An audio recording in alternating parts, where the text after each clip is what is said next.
Ya. Ya. Jadi pada mata kuliah teknik tegangan tinggi kemarin itu kita sudah membahas mulai dari bagaimana kita membangkitkan tegangan tinggi, kan begitu ya. Baik tegangan tinggi AC, tegangan tinggi DC, lalu tegangan tinggi impuls. Kemudian kita juga sudah membahas tentang pengukurannya, bagaimana kita mengukur tegangan tinggi di laboratorium. Ya. Peralatan-peralatan untuk itu juga udah kita bahas ya, mulai dari salah bola standar, ya. Lalu mungkin bisa kita gunakan juga pembagi kapasitif, pembagi resistif, lalu apa lagi? Alat ukurnya, Chap and Fortescue, apa lagi? Alat-alat ukur untuk tegangan tinggi itu. Bisa menggunakan voltage transformer, bisa menggunakan apa lagi?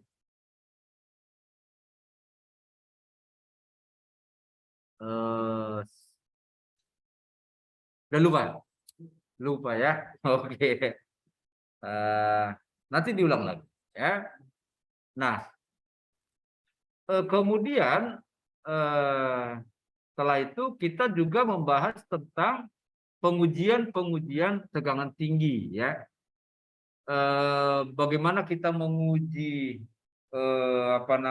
peralatan-peralatan tenaga listrik, mulai dari menguji transformator daya, bagaimana kita menguji generator, bagaimana kita menguji motor-motor listrik, ya, bagaimana kita menguji bahan isolasi, misalkan kita punya bahan isolasi cair, atau mungkin kita punya bahan isolasi padat. Nah, itu sudah kita bahas semuanya di teknik tegangan tinggi. Nah, untuk peralatan tegangan tinggi ini akan lebih banyak bicara masalah prinsip-prinsip kerja dari peralatan tegangan tinggi. Nah, nanti kita lihat yang termasuk peralatan tegangan tinggi itu apa aja, ya. Yang mana ini? Apa yang akan kita bahas? Ya, coba kita lihat. Nah, ini menjadi latar belakangnya dulu. Tentu sebelumnya juga udah kita bahas ini, kan gitu ya.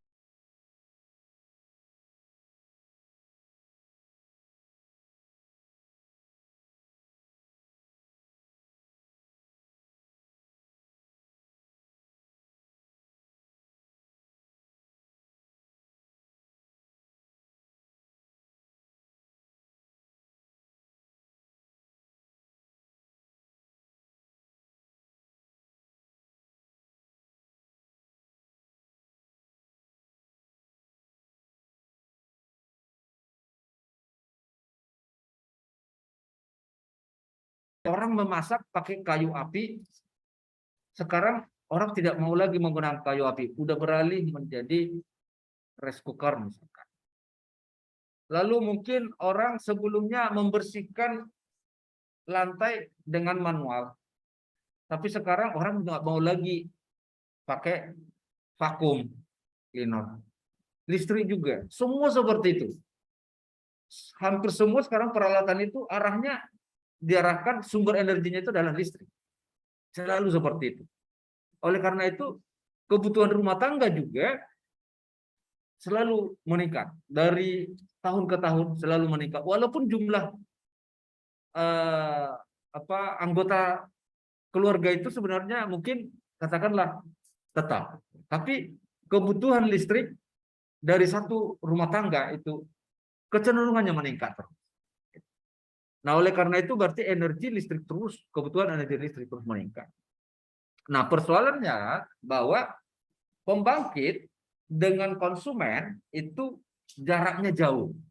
Kenapa harus jauh gitu ya? Alasannya ya alasan keekonomisan gitu ya, karena lebih bagus kita membangun di sumber energi langsung daripada kita membawa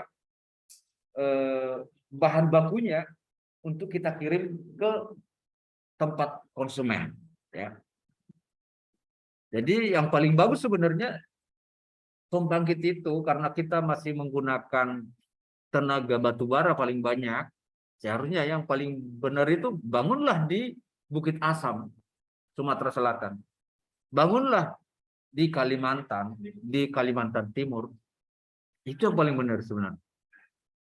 Nah, cuma persoalan kemarin itu karena pembangunan transmisi antar pulau itu masih dianggap sangat besar biayanya, akhirnya dibangunlah yang paling dekat dengan Sumatera. Dibangunlah di Suralaya. Itu sebenarnya pemikirannya. Nah, akhirnya ini harus dibawa terus. Nah, sebenarnya yang paling efisien harusnya bangunlah di Sumatera Selatan. Cuma memang modal awalnya besar, tapi nanti operasional selanjutnya akan lebih murah. Karena lebih murah kita mengirimkan energi listrik ke konsumen daripada kita mengirimkan bahan bakunya. Tiap hari kita harus kirimkan. Seperti itu. Jadi alasan inilah makanya ya jaraknya selalu cenderung lebih jauh antara konsumen dengan pembangkit. Kondisi geografis, potensi alam, masalah sosial, maksudnya masalah sosial ya kita akan sulit membangun di tempat keramaian di Jakarta misalnya. Itu sangat-sangat tidak bagus kan. Kita akan bangun di daerah yang di sumber energinya lah. Nah ini akhirnya ada jarak yang jauh antara si konsumen dengan pembangkit. Oleh karena itu jadi dibutuhkan saluran transmisi untuk menyalurkan ini. Nah, menjadi pertanyaan, kenapa tegangan tinggi harus ada? Kan begitu ya. Kenapa harus ada tegangan tingginya?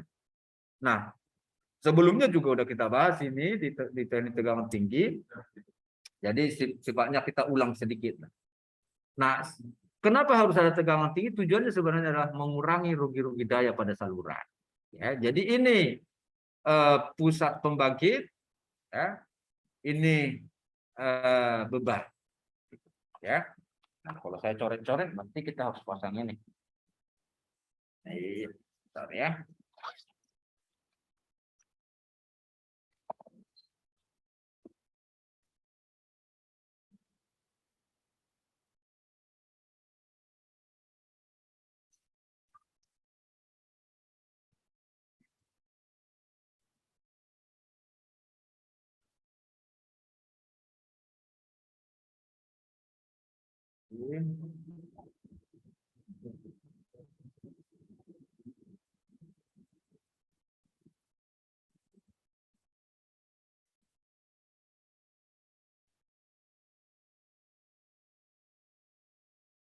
Oke, jadi ini pusat pembangkit, ini transmisi gitu ya. Nah, ini jaraknya dari pembangkit tadi ke beban ini jauh, ya. Nah, oleh karena itu kita harus naikkan dari pembangkit ini tegangannya ke tegangan di transmisi ini di sini. Nah, itu dilakukan di gardu induk ini. Oleh di sini kita butuh berarti transformator daya yang step up, ya.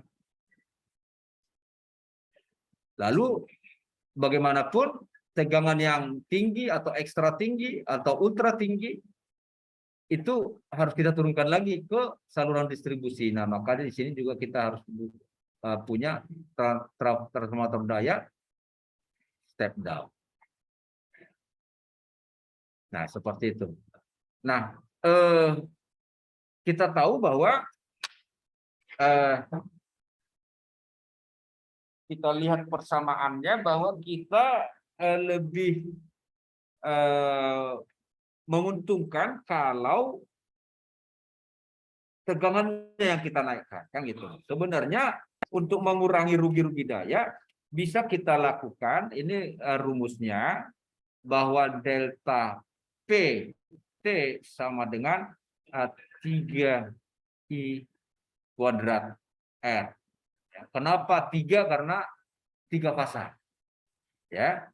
Nah, ini arus, ini R-nya adalah rugi-rugi transmisi. I adalah arus yang lewat dari sini. Berarti arusnya I. Nah, untuk menurunkan ini karena delta PT adalah rugi-rugi transmisi, ini delta PT-nya adalah rugi-rugi rugi-rugi daya transmisi, ya. Ini satuannya adalah watt. Nah, yang bisa kita lakukan agar ini turun adalah menurunkan arus atau menurunkan R. Nah, persoalannya menurunkan R itu adalah dengan memperbesar luas penampang seperti ini. Jadi biayanya sangat besar karena R itu sama dengan rho L per A. L-nya nggak bisa kita ubah-ubah, emang seperti itu, jaraknya udah seperti itu. Berarti yang bisa kita ubah adalah A-nya. Berarti kita yang mungkin segini harus kita perbesar seperti ini.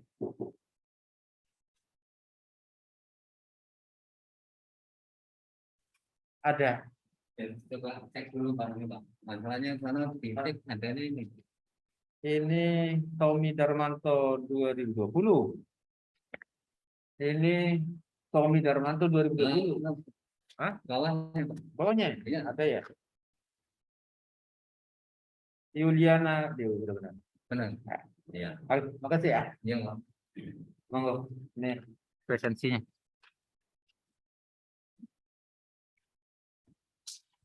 Oke. Jadi kita tidak memilih menurunkan R ini, gitu. Tidak menurunkan R, tapi menurunkan I, kan gitu. Nah, bagaimana kaitannya dengan I? Bahwa I itu kan adalah I sama dengan AP per akar 3 PR, ini tegangan transmisinya, ya, dikalikan cos pi. Cos pi itu tahu kan cos pi-nya? Faktor daya, ya. Nah, faktor daya itu kaitannya dengan apa?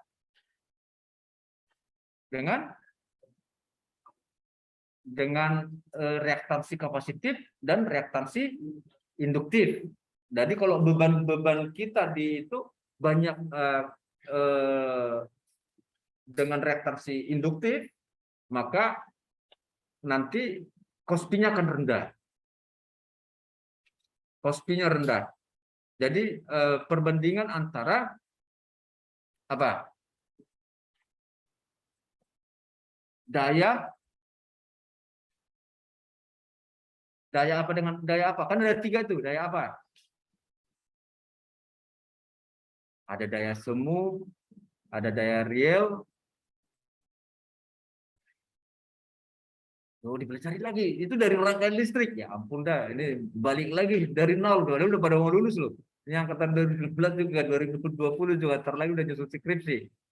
Ayo, nanti dipelajari lagi. Ya. Nah, ini P per akar 3 VR cos pi, ya. Nah, kemudian kalau begitu berarti delta PT berarti kita tuliskan adalah I-nya kita masukkan berarti adalah 3 per akar 3 karena ini kuadrat berarti kan 3/3 hilang. Berarti di sini rumusnya jadi P kuadrat R per apa? VR kuadrat berarti ya. Sorry, VR kuadrat lalu cos pi kuadrat. Nah, berarti ini delta PT-nya. Allah, belum banget. Nah, ini. Berarti kalau kita mau menurunkan delta PT ini berarti kita harus dayanya kan nggak mungkin kita turunkan. Memang udah segitu yang mau kita kirim kan gitu. R-nya tadi bukan menjadi pilihan, bisa juga sih sebenarnya, tapi kan sangat mahal kalau kita perbesar. Ya, berarti yang kita lakukan adalah menaikkan tegangan transmisi atau menaikkan cos pi-nya.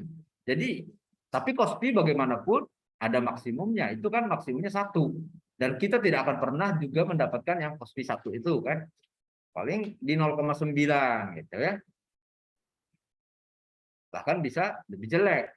Kalau kita memperbaiki itu, kita harus pasang perbaikan pos itu menggunakan kapasitor. Ya, kita harus beli kapasitor, modal juga itu. Tapi memang biasanya itu yang dilakukan. Nah, berarti yang bisa kita lakukan sekarang adalah menaikkan tegangan transmisi. Nah, S itu adalah daya, adalah V kali I. Satuannya adalah PA. Nah, berarti kalau kita mau mengirimkan daya sebesar sekian MVA, berarti yang bisa kita lakukan untuk menurunkan V, ini VR-nya, tegangan transmisi tadi, adalah menaikkan, maksud saya, menurunkan I adalah menaikkan VR. Kan gitu. Kalau ini naik, otomatis ini turun. Ini turun, maka rugi-rugi daya akan turun. Inilah menjadi alasan kenapa dinaikkan tegangan sampai ada yang kalau di sistem kita 150 kV, ada yang 275 kV, ada yang 500 kilovolt. Ya. Paling tinggi sekarang di kita 500 kilovolt, itu yang Pulau Jawa. Nah, tapi bagaimana dengan tegangan-tegangan di negara lain? Kok bisa sampai tegangannya bisa sampai ada yang 750? Nah, itu pertimbangannya apa? Pertimbangannya masalah jarak. Semakin jauh jaraknya antara pembangkit dengan konsumen, maka akan lebih ekonomis kalau kita naikkan. Tapi konsekuensinya ada juga, bahwa persoalan juga akan muncul semakin banyak kalau kita naikkan tegangan. Kebutuhan isolasi juga akan semakin besar. Harga peralatan-peralatan yang kita butuhkan juga akan semakin mahal. Ada konsekuensinya. Jadi modal di awal itu besar. Oleh karena itu makanya ada studi juga untuk itu. Ya, kalau jarak sekian yang paling efisien berapa sih sebenarnya gitu. Itu bisa dihitung. Ya, oke, baik. Nah, ini gardu induk, ya. Di gardu induk itu bisa kita lihat bahwa kalau ini tadi one line diagram seperti ini, yang paling sederhana bahwa satu pembangkit, satu beban di sini. Tapi tidak selalu seperti itu dan hampir tidak pernah kita temui seperti itu. Tapi kita mungkin menggunakan banyak pembangkit. Contohnya di sini ada pembangkit satu, misalkan di sini ada pembangkit dua, dan bahkan banyak lagi pembangkit-pembangkit. Dan itu sudah terhubung. Kita sebutlah itu dengan sistem interkoneksi. Jadi sudah terinterkoneksi semuanya. Pulau Jawa, Bali itu sudah terkoneksi semuanya. Jadi penggunaan daya kita apakah yang mensuplai Jakarta itu dari Suralaya? Mungkin, tapi bisa saja pada jam-jam tertentu sebenarnya mensuplai sudah dari Jawa Timur sana atau dari Jawa Tengah, dari Paiton mungkin, seperti itu. Nah, lalu sistemnya di sini ada 150, ada distribusi dan seterusnya. Oke, dan ada keuntungannya kalau seperti ini, nanti akan dibahas di mata kuliah transmisi sesungguhnya itu, bahwa kalau seperti ini misalkan ada gangguan misalkan di sistem di satu bagian di sini, pelayanan masih bisa ke beban ini. Jadi misalkan ini terputus, maka yang melayani beban di sini ini masih bisa dari bagi yang pembangkit dua. Itu keuntungannya. Jadi bisa dihindari adanya blackout gitu ya. Walaupun pernah juga terjadi blackout seperti itu ya, yang pernah tahun berapa itu ya, bisa Pulau Jawa semua blackout. Nah, itu satu kesalahan yang seharusnya tidak perlu terjadi. Tetapi secanggih-canggihnya juga teknologi, ya ternyata blackout itu sering juga dialami oleh, enggak sering lah, tapi pernah juga dialami oleh beberapa negara yang termasuk negara maju hitungannya gitu ya. Jadi bukan hanya Indonesia, bahkan negara-negara Eropa sekalipun, Italia pernah juga mengalami, apa namanya Inggris kalau tidak salah pernah juga. Jadi tidak hanya di negara berkembang seperti Indonesia. Oke, baik. Nah, untuk gardu induk sendiri itu bisa kita bedakan menjadi ada gardu induk yang outdoor, ada yang indoor. Ya. Jadi kalau yang outdoor ini mengandalkan atau memanfaatkan isolasi udara, ya. Jadi kalau misalkan 3 fasa, fasa A, fasa B, fasa C, jaraknya yang harus dijauhi. Ya, jadi memanfaatkan udara sebagai isolasi. Tapi kalau yang indoor seperti ini, ya, nah seperti ini menggunakan gas, biasanya menggunakan gas SF6. Gitu. Nah, keuntungan dari menggunakan gas SF6 ini apa namanya? Karena kekuatan dielektriknya jauh lebih besar dari udara, maka space yang dibutuhkan itu jadi lebih sempit, lebih sempit. Dan volume peralatan-peralatan juga jadi kecil-kecil semuanya. Nah, ini contohnya seperti ini. Dan ini dari segi keindahan juga kalau untuk perkotaan ya sangat disarankan menggunakan yang menggunakan SF6 gitu ya, menggunakan gas. Karena dari segi keindahan kan nggak mengganggu keindahan kota lah. Kan jelek sebenarnya kalau dipikir-pikir seperti ini. Ya awal-awalnya tapi kalau orang listrik mau melihat ya bagus saja gitu kan. Tapi kalau orang yang bukan listrik itu apaan gitu kan, mengganggu kota gitu. Sama aja kalau orang listrik melihat kabel mencuntai begini itu mah indah aja gitu. Bagus, tapi kalau orang lain melihat itu apa yang berseliweran begitu gitu. Makanya sekarang dihindari juga kalau di perkotaan yang saluran distribusi itu semua diusahakan masuk ke bawah tanah underground. Karena eh, dilihat dari segi estetika, dari keindahan. Ya. Nah ini juga masalah ini apa namanya contoh outdoor ya substation ya. Ini yang indoor tadi, oke lebih detail tadi ini gambarnya. Oke. Jadi trafo-trafonya juga bisa lebih kecil terlihat ini. Ini apa namanya apa namanya semua peralatan yang ada di situ, misalkan circuit breaker, gitu ya. Jadi lebih kecil. Nah, komponen-komponen yang ada di gardu induk secara umum ini sebenarnya yang ada di sana, ya. Mungkin kalau yang sudah kerja praktek, yang di PLN kemarin si Andre ya, di PLN kemarin ya, ininya. Di mana di Uki, ya? Oh di Gandul. Di Idris di mana?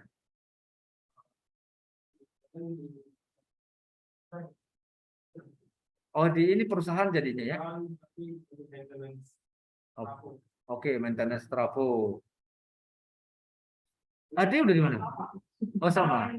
Oke, kalau Yuli kemarin di ini di kilang di apa di Pertamina. Tapi yang dilakukan di sana? Waduh, rugi nggak pernah lihat alatnya ya.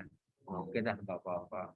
Nah si ini kemarin si Mufti di Pembangkit ya, kalau Mufti ya. Oke. Jadi yang di Gardu itu kemarin cuma si Andre.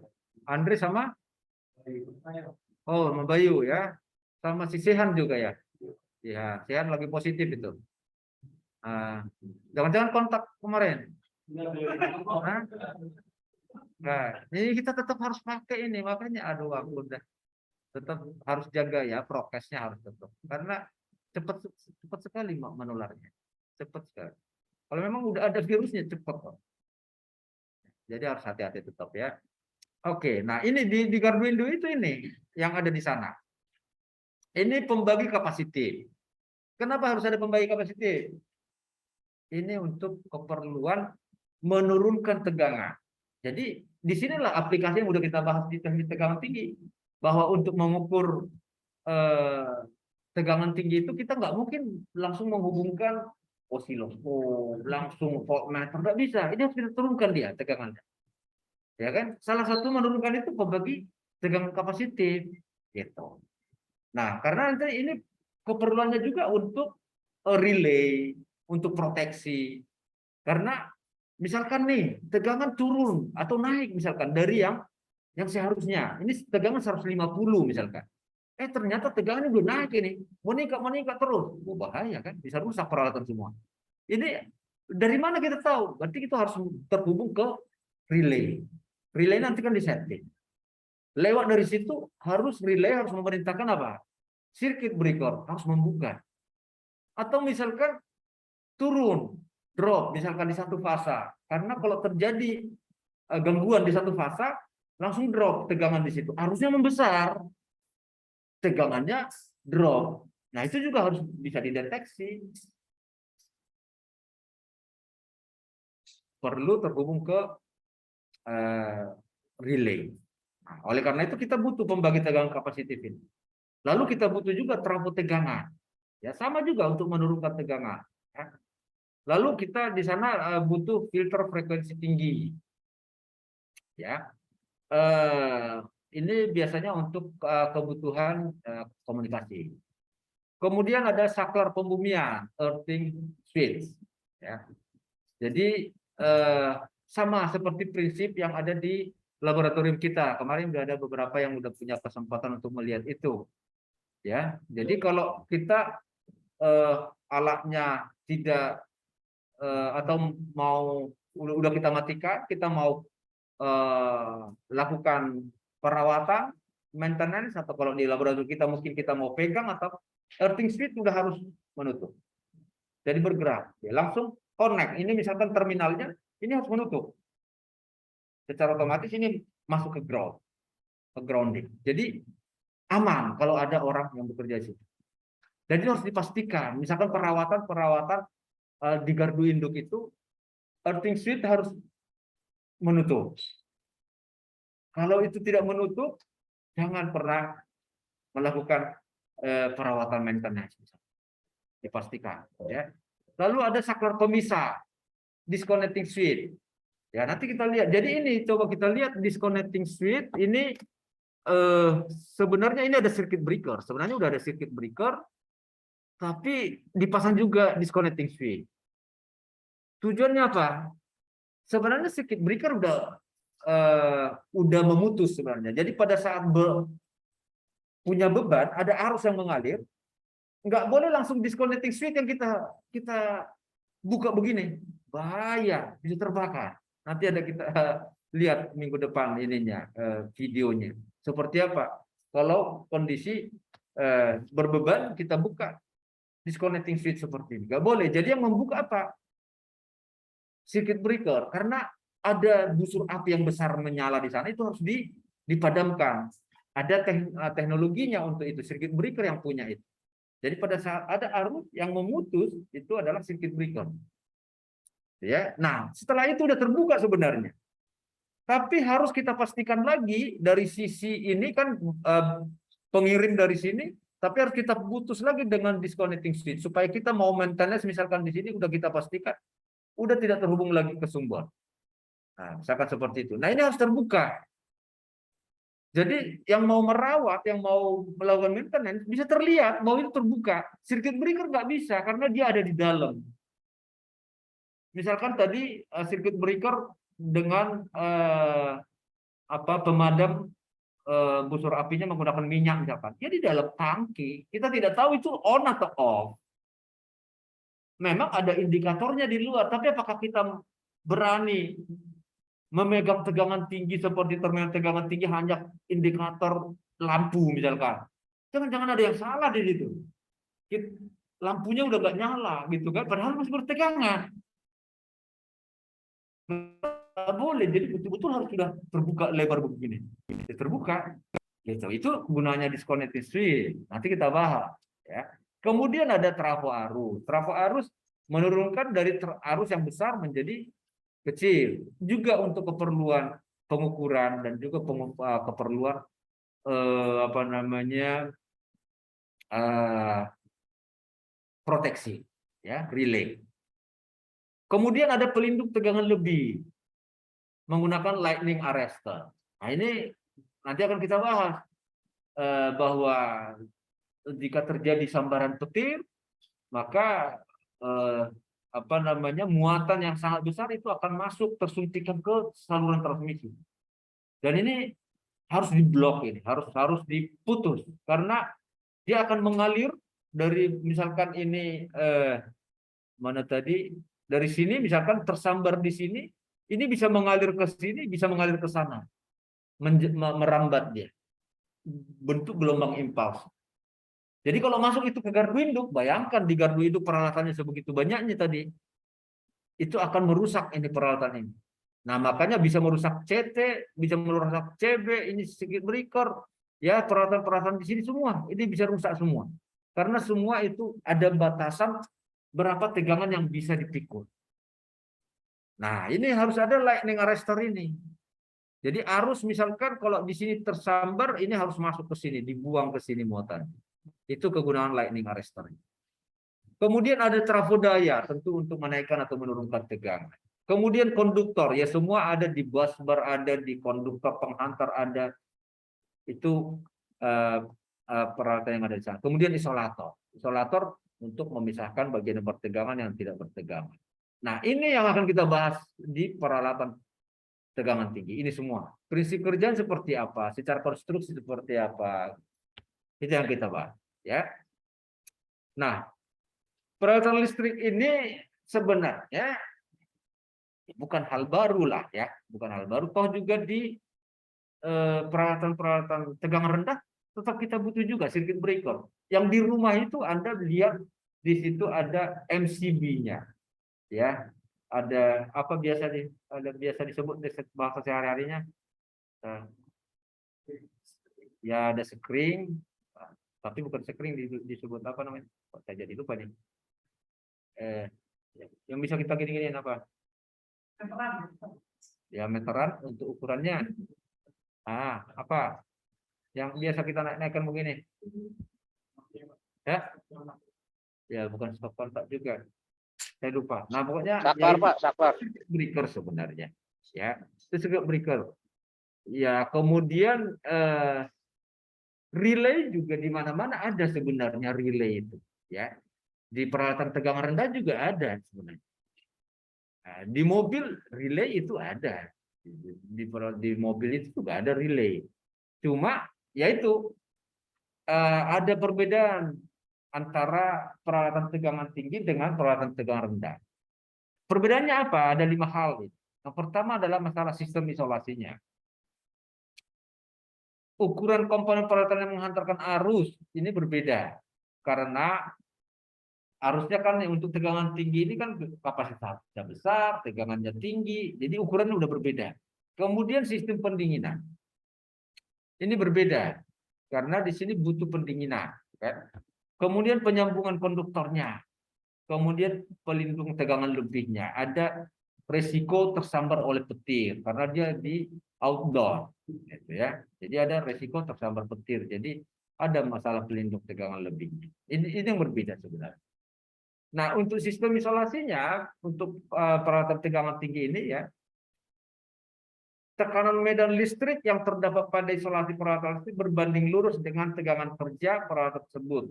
Dan itu salah ya, dan berbanding terbalik dengan susunan elektroda yang terbentuk dalam peralatan tersebut ya. Jadi tekanan medan listrik di peralatan itu adalah tegangan dibagi jarak ya. Jadi kalau misalkan nih segini 1 cm saya buat tegangan antara ini dengan ini 0, misalkan saya hubungkan ke ground ya, saya gambar lah misalkan di sini ya. Ini saya punya elektroda misalkan gitu ya, elektroda batang misalkan seperti ini. Ini begini elektroda batang. Nah, ini saya hubungkan ke ground. Lalu yang ini saya hubungkan ke tegangan tinggi. Nah, ini saya buat jaraknya misalkan adalah 1 cm.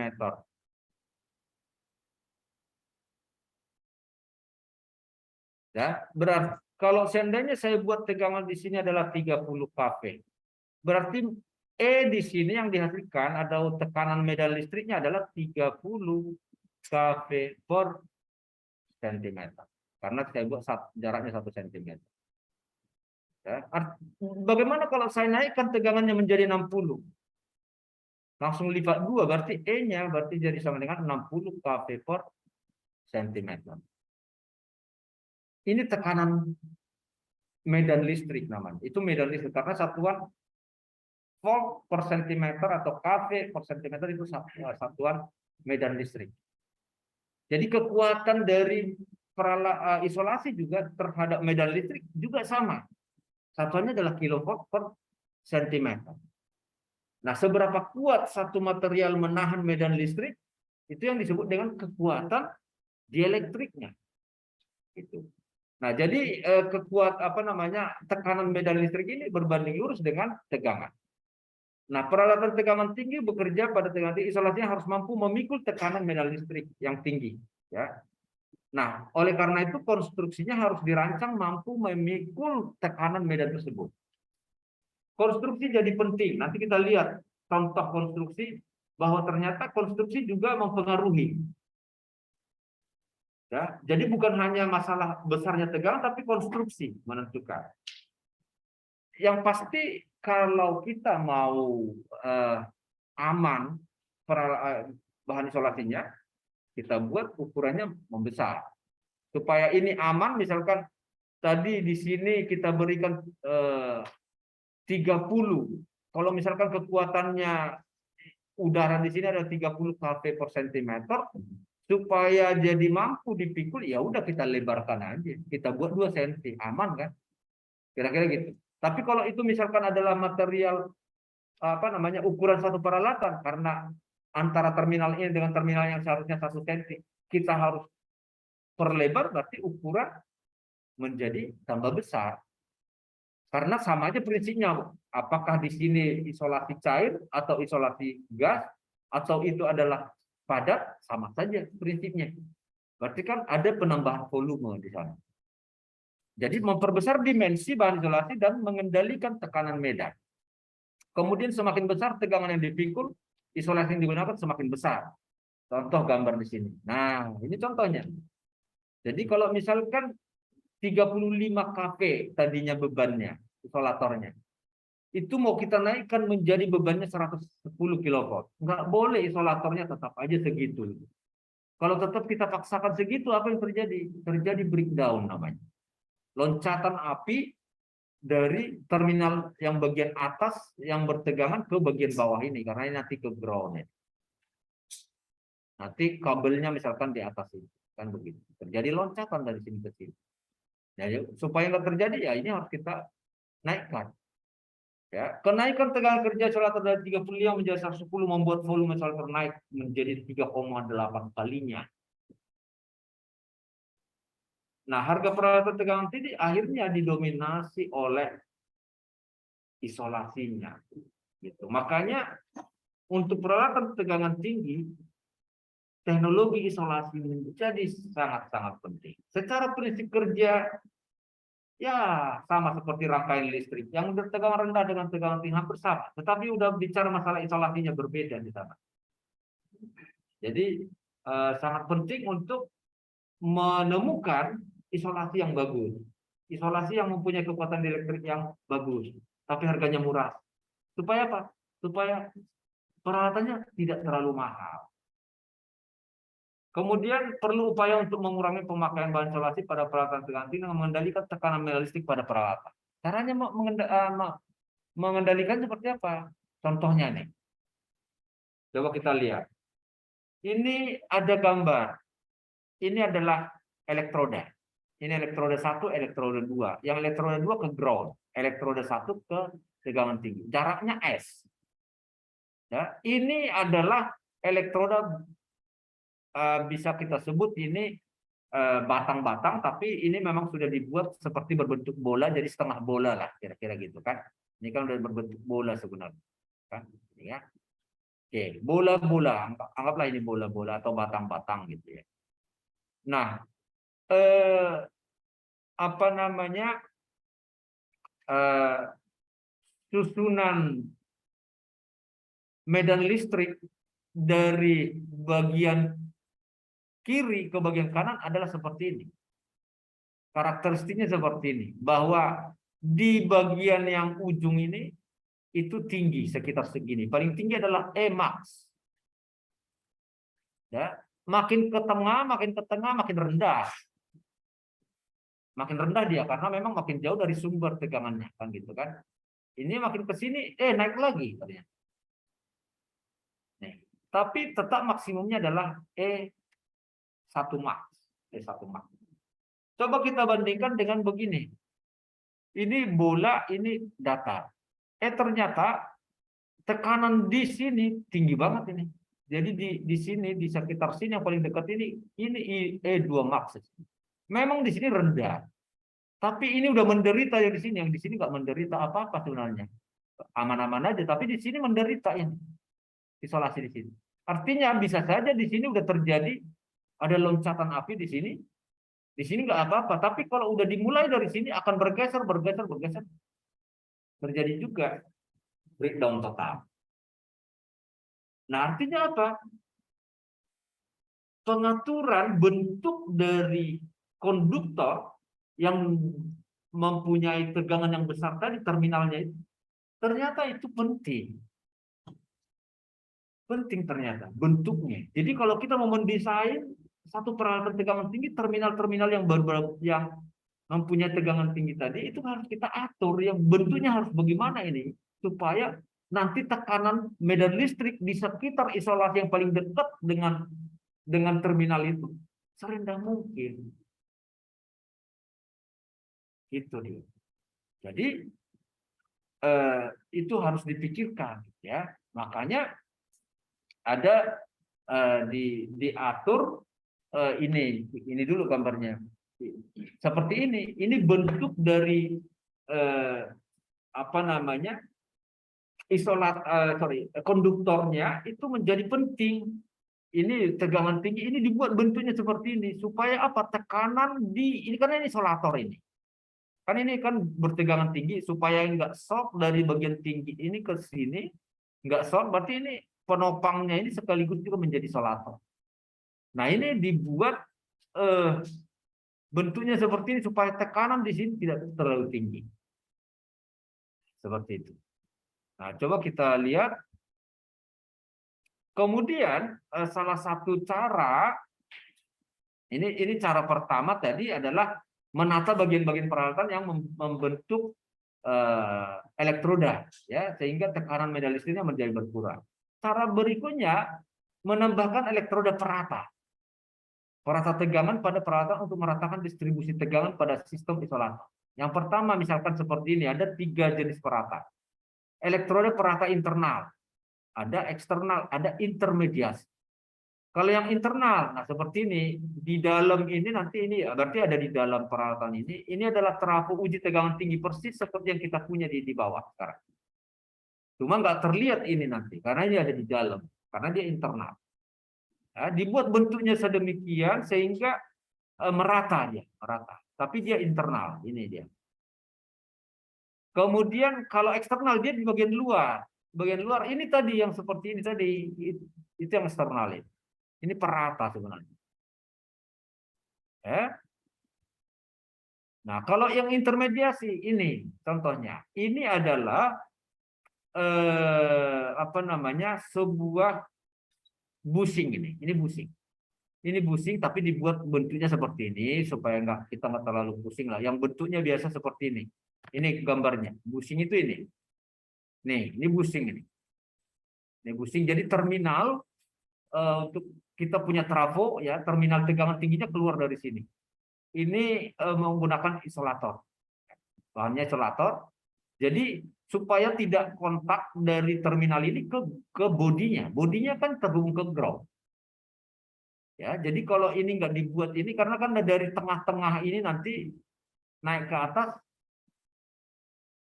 ada arus dan bertegangan. Seperti itu. Nah, persoalannya kalau seperti ini karena di sini ground, di sini tegangan tinggi. Nah, nanti ini yang memikul paling tinggi itu adalah bagian di bawah ini. Yang atas ini nggak begitu memikul beban medan listrik yang terlalu besar. Karena ini tegangan tinggi, tegangan tinggi, tegangan tinggi. Tapi di sini ada perbedaan yang sangat drastis dari nol dengan di dalam. Itu. Jadi ini gambarnya. Ini bagian atas. Ini kalau tanpa perata, kita lihat di sini tegangannya 100%. Di bagian sini ini 75%. Ini tidak memikul apa-apa. Aman-aman aja dia. Nah, bagian yang memikul paling tinggi itu di bagian bawah ini. Nah, ini tidak bagus, kan gitu kan? Nah, yang lebih bagus itu kalau bisa merata. Semua isolator itu merata, lebih merata lah, gitu kan? Nah, dengan memasang di sini elektrod perata, jadi ini menggunakan material konduktor berbentuk selubung dia. Jadi dibuat selubung gitu loh. Ada selubung dalam, selubung luar, lagi selubung luar. Yang paling dalam ini paling tinggi, di luarnya udah makin rendah, ini makin rendah. Sehingga bisa kita lihat, ini di sini posisi 100%, 75% di sini, jadi hampir semua memikul beban ini, merata. Itu kegunaan yang perata intermediasi. Ya. Oke, ini contoh busingnya tadi. Nah, konduktor. Ini konduktor juga menjadi persoalan ternyata. Ya. Untuk kapasitas penyaluran arus yang sama dengan peralatan tegangan rendah, ya. Misalkan ini sama ini tegangan rendah, ini tegangan tinggi. Sama-sama misalkan kapasitas arus sebenarnya katakanlah 100 ampere, ini 100 ampere. Sebenarnya. Jadi kita buat misalkan ini. Konduktornya sama, luas penampangnya. Luas penampangnya sama, berarti seharusnya kapasitas arusnya sama dong, yang bisa kita lewatkan. Tapi ternyata tidak. Nanti kalau udah tegangan tinggi, dia berisolasi dibungkus, ini jadi turun, yang seharusnya dia mampu 100, harus kita turunkan. Kenapa? Karena bagian luar yang udah kita bungkus dengan isolasi tadi, seperti misalkan bushing tadi, itu kan dari dalam nih. Ini kan dibungkus dengan isolator dari bagian luar. Nah, karena arus melewati konduktor, berarti kan panas sebenarnya. Panas, tapi dia tidak bisa salurkan panasnya itu ke bagian luar. Nggak bisa. Jadi terbatas dia. Nah, oleh karena itu, ini misal satu kabel tegangan tinggi dibungkus bahan isolasi tebal, dialiri arus I, resistansi R, ini saja berubah. Maka pada konduktor timbul rugi-rugi ini, tadi kan. Rugi-rugi daya ini berubah menjadi panas, menaikkan temperatur, karena kan udah lewat arus. Temperatur konduktornya naik, isolasinya juga naik temperaturnya, bukan hanya konduktor, isolasinya juga naik. Bahan isolasi bukanlah pengantar yang bagus, kan dia pengantar buruk ya, masalah panas, ya kan. Kemudian itu akan menaikkan temperatur kerja dari konduktor. Nah, untuk mengurangi ini bisa kita atasi dengan apa? Berarti kita harus memperbesar luas penampak. Berarti memperbesar konduktor. Jadi kalau berisolasi dia harus kita naikkan. Yang seharusnya tadi sama-sama 100 ampere yang mau kita lewatkan. Nah, ini kita harus perbesar ini supaya bisa melewatkan yang 100 ampere. Atau dengan kata lain, nih tembaga tanpa isolasi ukuran penampang 10 mm ujung sangkar dapat mengalirkan 110 ampere. Jika udah dibungkus dia dengan isolasi PVC setebal 1 mm, maka daya hantar arus turun menjadi tinggal 64 ampere. Jauh banget tuh. Nah, ini kaitan antara isolasi, penggunaan isolasi dengan kapasitas arus. Nah, persoalannya kenapa harus pakai isolasi tadi? Udah nggak bisa dihindari karena kita ada tegangan tinggi di sana. Kita harus buat tebal dia. Semakin tinggi tegangan di situ kita buat makin tebal. Udah makin panas kira-kira. Jadi mengatasinya gimana? Harus kita perbesar konduktornya. Ada muncul masalah-masalah yang ini sebenarnya dengan menaikkan tegangan itu. Ya. Nah, tapi ada juga caranya. Jadi akal kita itu kan tidak pernah habis-habisnya. Nah, kalau begini kita udah terlalu panas, udahlah buatlah pendinginnya gitu kan. Untuk mengatasi pemanasan konduktor, peralatan dilengkapi dengan peralatan pendingin. Ya, butuh pendingin berarti. Misal, inti kabel dibuat berbentuk pipa atau holo konduktor. Pada bagian pipa dialirkan air pendingin atau dengan memasukkan kabel ke dalam satu pipa yang dialiri oleh arus pendingin. Nah, ini gambarnya. Karena seperti ini. Jadi masukkan minyak ke dalam ini. Jadi kalau kabel itu dimasukkan ininya ke dalam kabel minyak untuk pendingin. Ya. Di trafo juga, trafo daya itu salah satu fungsi dari minyak trafo itu salah satunya itu sebagai pendingin karena dia nantinya akan bersirkulasi. Ya, panas yang ada di bagian-bagian konduktor yang di dalam itu akan dikirimkan ke bagian luar. Nah, di bagian luar itu sudah terhubung dengan udara luar dan biasanya konduktor luar itu tadi menggunakan metal. Ya, jadi bisa ditransfer keluar. Bahkan kalau itu masih kurang, ditambah lagi fan. Makanya kalau Anda nanti lihat perhatikan trafo daya itu ada lagi fan-nya. Ya, mudah-mudahan kemarin Andre sama si Bayu udah lihat ya, ada fan-nya enggak? Ada. Nah, ya, ada fan-nya. Besar itu. Fan-nya itu besar. Diameternya tinggi. Nah, kemudian masalah penyambungan untuk tegangan tinggi itu enggak sesederhana yang kita pikirkan. Udah yang mungkin tegangan rendah tinggal dipilih-pilih aja jadi. Nah, persoalan kenapa? Kalau seperti itu pada saat dipilih begitu ada bagian-bagian yang runcing nanti. Padahal tadi masalah bentuk dari konduktor menentukan nanti berapa beban medan yang dipikul oleh isolasi yang ada di sekitarnya. Yang ada di sekitarnya misalkan adalah walaupun itu udara. Nah, kalau dia nggak kuat udaranya apa yang terjadi? Di sini menyala itu. Kalau kita lihat pintar menyala. Itu yang disebut dengan corona. Berarti udah terjadi discharge di situ. Walaupun tidak breakdown atau terjadi flash dengan langsung dengan ground, tapi di situ udah menyala. Apa artinya apa? Ini isolasi yang ada di sekitarnya udah nggak mampu memikul karena tekanan medan yang sangat tinggi di situ. Menyala. Nah, kita lihat dalam bentuk secara visual langsung terlihat. Itu yang disebut dengan corona, ya. Nah, jadi oleh karena itu bukan corona COVID ya. Nah, beda. Jadi oleh karena itu untuk penyambungan tegangan tinggi itu ya disediakan seperti ini, ada terminalnya khusus ya. Nah, kemudian alat pelindung tadi ya, alat pelindung contoh lightning arrestor di sini dipasang di sini untuk distribusi. Jadi kalau terjadi nanti di sana ada tegangan tinggi, tegangan lebih akan dilewatkan ke sini. Ya. Oke, alat pelindung ini contoh lightning arrestor. Ya. Lightning arrestor. Oke. Nah, ini untuk yang kalau yang tadi yang distribusi, ini yang untuk transmisi ya. Ini lightning arrestornya. Ini bushingnya ini. Ini lightning arrestornya. Nah, yang pembagi kapasitif, pembagi ini resistif, ya bentuknya seperti ini. Ya. Ya. Trafo arusnya juga kadang-kadang nggak bisa kita bedakan.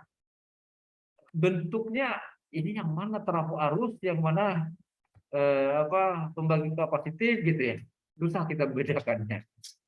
Karena tetap seperti ini, terlihatnya seperti itu. Yang mana arrestor, mana ini gitu. Tetap bentuk-bentuknya seperti ini. Nah, ini kalau di distribusi. Nah, ini lightning arrestornya ini. Jadi dia harus terhubung secara paralel. Kalau ini saluran, lightning arrestornya secara paralel terhubung ke ground. Nah, prinsipnya nanti akan kita bahas bahwa secara paling sederhana bahwa dalam kondisi normal ini harus bersifat isolator lightning arrestornya, tetapi kalau ada tegangan lebih dia harus bersifat isolator. Hanya dalam waktu yang sangat-sangat singkat. Karena tegangan lebihnya itu hanya dalam hitungan mikro. Jadi dia dalam hitungan mikro itu dia harus bersifat sebagai isolator. Lewatkan arusnya, habis itu balik lagi menjadi isolator. Prinsipnya seperti itu. Itulah lightning arrest. Oke, baik. Kira-kira sampai di situ. Ada pertanyaan? Dan yang pasti itulah pembahasan kita. Semua komponen-komponen yang tadi itu yang akan kita bahas satu semester ini. Ya. Jadi mulai dari circuit breaker, kita akan bahas circuit breaker, kita akan bahas tadi disconnecting switch, kita akan bahas juga busbar, kita akan bahas juga lightning arrestor, kita akan bahas juga apa lagi tadi? Disconnector. Kita akan bahas juga kabel daya. Betul. Jangan kita bahas. Jadi komponen-komponen yang ada di sini lagi. Yang paling pas sebenarnya kalau mau PKL itu dulu mana ini baru pergi PKL dong, sudah gitu. Dia nggak bingung gitu kan. Jadi akan pilih dulu. Ini apa? Nanti saya sih macam tidak tahu. Tidak tahu dari apa di sini.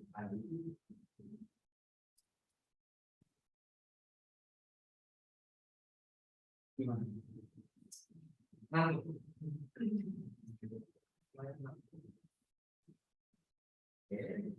gimana? Ada yang mau saya?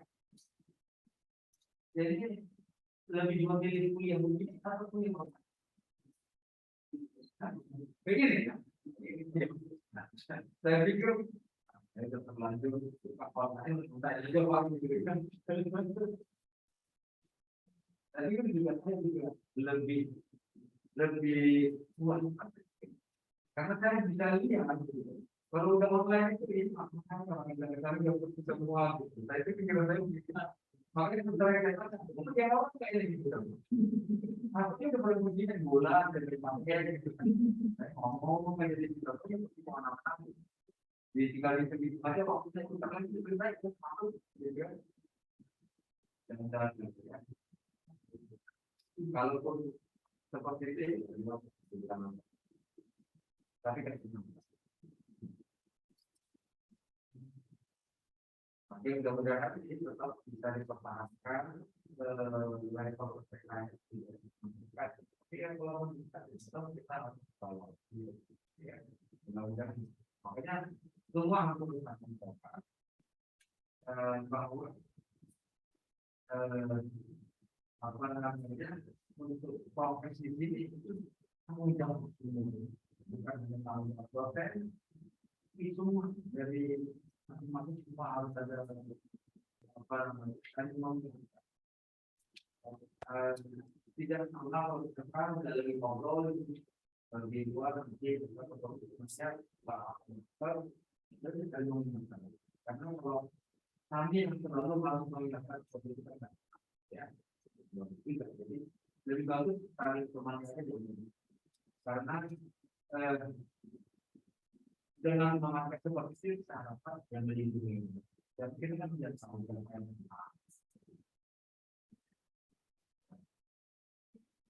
oke baik kalau tidak ada yang mau ditanyakan minggu depan kita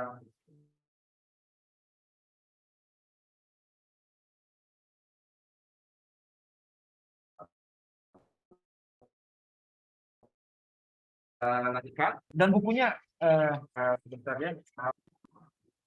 Bentar ya.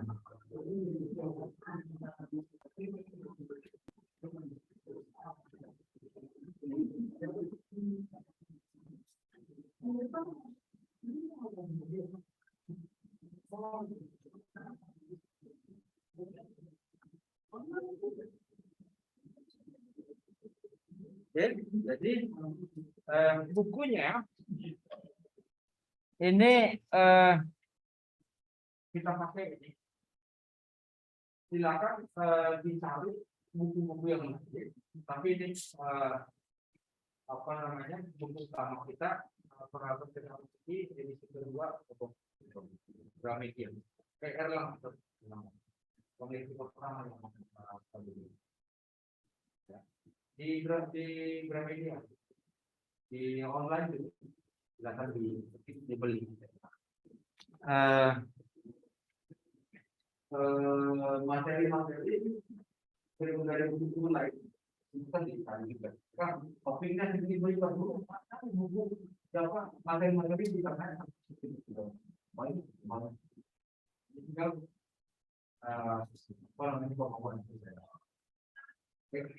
baik, sampai ketemu di berapa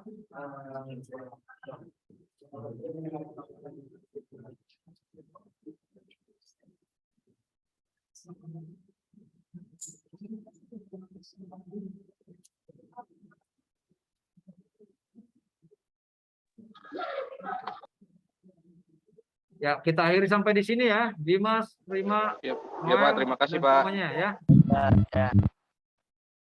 Terima kasih, Pak. Terima kasih, Pak. Ya.